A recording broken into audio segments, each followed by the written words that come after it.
as promised, we're joined by D.C. Mayor Muriel Bowser. Hello, Mayor. How are you? I'm great, Donnie. How are you? Good, good. It's good to hear your voice. Man, Well, it's good. It's good to talk to you, and certainly we're fighting a global pandemic, and we're concerned about a lot of D.C. residents. But it's always good to talk to somebody who can talk directly to people and tell them to stay safe and stay at home. Yeah, well, we've been telling them that. We tried to tell all those people down at the wharf that Saturday, too. Right. Man, what did you think when you saw that? I think it's too bad, but we can understand why all of the fishermen. This is a big season for them. It was a nice day, so people want to get out. But we want people to understand a stay-at-home order means exactly that. You have to be doing essential business, going to the grocery, going to get medicine. We left all of our food markets open because we want the supply of food to keep going, but the businesses must comply with social distancing requirements. Have there been any arrests because of violations? There haven't been any arrests, and MPD wouldn't be able to arrest our way into compliance. Every individual is going to have to do what's right for their community, their family, for nurses and doctors and first responders who need us to flatten the curve. We unfortunately had to shut down the fishermen's market at the wharf, and we are working with all of our food markets right now to make sure they can submit a plan that ensures us that they can operate. And then what is the new normal as long as we are in a global health pandemic and public health emergency? Yeah. You know, over the weekend, of course, I saw where the president and his the general, not attorney general. I keep forgetting. The Surgeon General. The Surgeon General, right? Where they were talking about this next couple of weeks could be just amazing, like something that we've never seen the likes of before. Yeah. Yet today, I hear the Surgeon General saying that the numbers may be reduced, that we may not see that 100,000 to 240,000 number that they'd thrown out a week ago. I'm just curious to know what you think, what you're saying. Well, I certainly hope that they're right. I mean, I think that we're all depending on a lot of models. And the models tell us the more effective we are with staying at home, with social distancing, with stopping the spread of the virus, the fewer people will have to go into the hospital, and the fewer people will die. So in some cases, we're driving the model. Now, what we see in D.C., and the Surgeon General may have been referring to New York or some of the jurisdictions that are peaking right now, we don't think our peak will come until much later, closer to June. Oh, really? Mm-hmm. Wow. So that's scary. I mean, that's a scary thought that, I think right from the beginning, people thought that, this is going to be 2 weeks, we'll shut down for 2 or 3 weeks. And then, obviously that's not the case. But we may not see our peak until Donnie, June. I think what all of our experience around the world, and I think we're expecting some CDC guidance that says, while we may not go back to business as usual right away, there may be some strategies to open up slowly. And that's what we're looking to hear from the CDC. How can we open up slowly? And it may not mean everything opens on day one, but slowly different groups or different types of activity can be turned on. And then we will see how the virus reacts.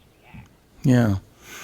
Well, that's interesting, too, because I think a lot of people thought, like I said, we'll shelter in place for 2 or 3 weeks, and then it's like nothing ever happened. And this is going to be a different world than the one we left 3 or 4 weeks ago. It's a different world, and I think we can see the early experiences in Asia suggest that if you come back too quickly, you can have a rebound of the virus, and you'll be almost at square one. So none of us want that.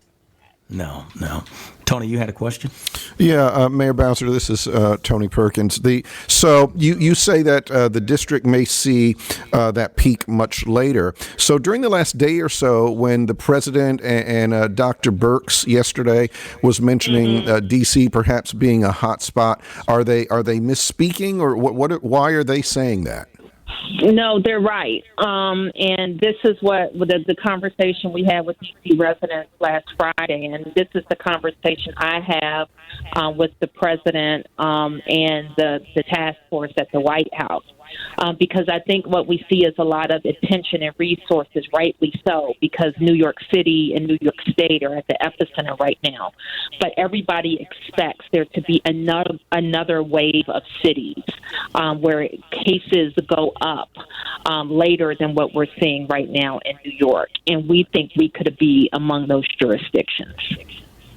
But later, not immediately. Later, not right now, because you can see while we have increasing cases, we don't think we're at our peak right now, whereas New York may have hit its peak and start a plateau, prayerfully, that they will be coming down with incidences. Gotcha. Well, does that give you more time to prepare? I mean, It supplies does. obviously have been an issue. Yeah. So right now we are planning for the extra space that the hospitals will need so that people who will need to go into the hospital have extra intensive care units, supplies, and ventilators. And I think that we'll be in good shape to deal with a surge when it happens. Now, what we know also, as all of this modeling is refined, that our experience could be a lot better, and our social distancing could work a lot better, and we won't hit a high peak, or even if that peak comes, it could come a little bit sooner, but be much lower. And that is what we're all working towards. Yeah.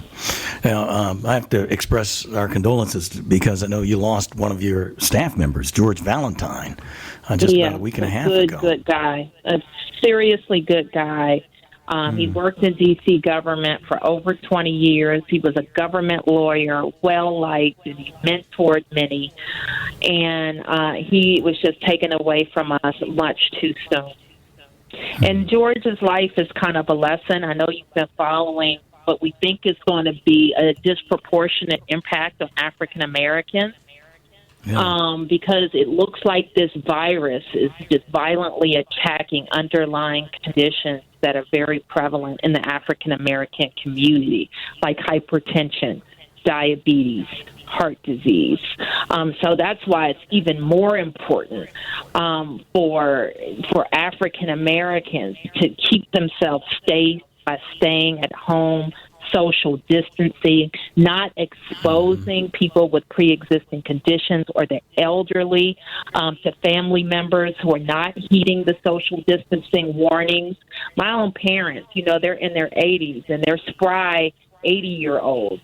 But my mom made the decision several weeks ago that she wouldn't have any visitors because she knew that they couldn't take the risk of being exposed to the virus because for them, it would more than likely be deadly. Yeah. Well, I'm glad they made that decision. It's hard for us because they don't get to see their granddaughter or their daughter except through the door. But I have peace of mind knowing that they're safe. Yeah, right. Yeah, well, we're going through that. I haven't seen my grandkids in 3 weeks, and I mean, it's killing me, and you can imagine what it's doing to Pam. Yeah. She sees them every day. And so, but you so all it's are rough. making the right decision. Oh, yeah. And FaceTime and all of these different applications that we're all learning to see each other, it's all very odd. For me, I'm managing an emergency, and I'm used to, being hands-on with my team and being there every single day. And so it is a different way to manage and live. But I do think that technological advances have made it a lot easier. And sadly, it's also exposed many inequities that we knew existed but are exacerbated when you talk about the digital divide that exists among us. Mm-hmm. Yeah. I mean, you're a mother, you're a daughter, but you're also responsible for this city. You're the mayor of this city. Yep. I know how hard it is for me to sleep at night right now. Yeah. How do you get to sleep? It's I have to tell you, Donnie, my spirit is very troubled when I think about all of the people who had thriving businesses just 3 weeks ago that they built with blood, sweat, and tears. They've had to lay off employees. They're not sure they can make their rent, and they're not sure if they can come back. My heart really breaks for them. It breaks for all of the people who are waiting for unemployment, waiting to see what the federal government's checks mean in their lives. For still others who are, in our economy but excluded for any benefits. I worry for all of them. I just know, however, that when we came into this pandemic, we were strong as a city. Our vitals, if you will, were very strong, fiscally strong, growing, great business environment. So I know that we'll be able to weather this storm and come out on the other end. But my heart is heavy for all the people with no fault of their own. I mean, they didn't do anything wrong. None of us did. And they're suffering right now. So I keep them in my thoughts and prayers. Yeah. I want to ask you this, too, and I hope not to get too political, but I am curious to know, what do you think about the Trump administration's handling of this whole pandemic? Well, I think that history is not going to be kind. I think probably the point that I would make for sure is this idea that the federal government is just kind of there to support the states. It's odd. It's just quite odd because that's the reason why we pay federal taxes, to be able to plan for things that are bigger than all of us. And the way that the district was treated, and I don't put this on the White House, I put this on the Congress, calling the district a territory when we've never been called a territory for state funding purposes is also quite strange. So I think that, there will be time to point fingers, but right now, those of us in leadership have to roll up our sleeves and do what's best for our people. But what's sad is there's not coordination among the states, and that's the federal government's role. We know right now that New York City needs more help than anybody, but in a few weeks, that could be us. And it would be really good to know that the federal government was doing its job to make sure that that distribution of help and resources and aid was happening. But we're going to keep working with them. I had a call with Vice President Pence. There are very specific needs that we have in Washington, D.C., and we're going to keep pushing to get what we need to keep our people safe. You don't have to speak on this if you don't want, but it infuriates me when I hear this administration, Trump, say that to insinuate that equipment is going out the back doors in New York.